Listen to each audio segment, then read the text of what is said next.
চাকরিজীবী ও হিন্দুদের উপর অত্যাচারের প্রতিবাদে মুখ্যমন্ত্রীর পদত্যাগের দাবিতে সোমবার পশ্চিম মেদিনীপুর জেলা শাসকের দপ্তরে স্মারকলিপি প্রদান করলেন বিজেপি। মেদিনীপুর সাংগঠনিক জেলা কার্যালয় থেকে মিছিল করে জেলা শাসকের দপ্তরে যান বিজেপি কর্মী সমর্থকরা। এদিনের কর্মসূচিতে উপস্থিত ছিলেন মেদিনীপুরের প্রাক্তন সাংসদ দিলীপ ঘোষ, মালদার সাংসদ খগেন মুর্মু সহ জেলা বিজেপির নেতৃত্বরা। পশ্চিমবঙ্গে যেভাবে চাকরি চুরি হয়েছে, যারা করেছেন নেতৃত্ব থেকে শুরু করে মুখ্যমন্ত্রী সহ প্রত্যেকের পদত্যাগ দাবি করেন বিজেপি নেতৃত্ব।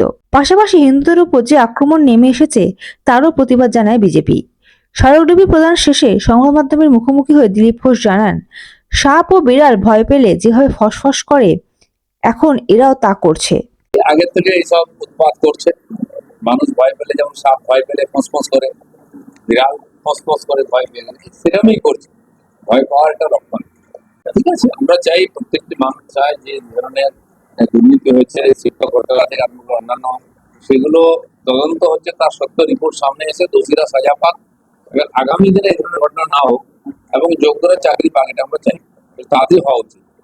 আদালতের কাছে বহু কেস পেন্ডিং আছে। পশ্চিমবাংলায় শিক্ষা বিভাগের সমস্ত যে দুর্নীতি হয়েছে, যা যে অনুমতি দেওয়া হয়েছে, সব কোর্টে আছে। তো আদালতের রায় ফটাফট সেটা ক্লিয়ার করা, এবং এই যে 26,000 শিক্ষক নিয়ে জটিলতা তৈরি হয়েছে সেটাও হস্তক্ষেপ করে আর আদালতকেই যোগ্য শিক্ষকদের চাকরিতে ফিরিয়ে আনা উচিত।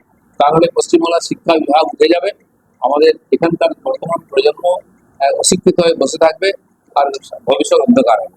এর পাশাপাশি দীঘা জগন্নাথ মন্দির উদ্বোধন প্রসঙ্গে দিলীপ ঘোষ বলেন, বাংলায় যা কিছু হয় সবই ভোটকে কেন্দ্র করে।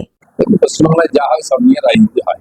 রাম মন্দিরকে নিয়ে অনেক রকম কথা উঠেছিল। রাম মন্দির হিন্দু সমাজ নিজেরা করেছে, উদ্বোধন করেছে, লক্ষ লক্ষ লোক এসছে।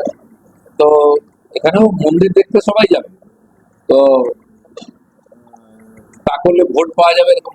তিনি আরো বলেন, রাজ্যে যেভাবে আইনজীবীদের উপর আক্রমণ করা হচ্ছে তা অত্যন্ত নিন্দনীয়। আইনজীবী হোক বা পুলিশ হোক, তাদের উপরে আক্রমণ করার অধিকার কারো নয়। সেটা তো আইন হাতে তুলে নেওয়া। কোর্টের ভিতরে আমরা দেখেছি বিচারপতিকে ঘিরে আইনজীবীরা একসময় আর ঘেরাও করেছে, তার বিরুদ্ধে স্লোগান দিয়েছে। এটাও তো ঠিক নয়। আইনজীবীর কাছে এটাও আশা করি না আমরা। আর আইনজীবীরা তাদের স্বাধীনভাবে কাজ করুন, আদালতের কাজেও হস্তক্ষেপ না করুন, বিচারপতি, এটাও দেখতে হবে। Bureau report, ND Bangla news. সবার আগে সব খবর, সঠিক খবর পেতে ফেসবুক পেজটি ফলো করে এবং ইউটিউব চ্যানেলটি সাবস্ক্রাইব করে রাখুন আর শেয়ার করতে ভুলবেন না।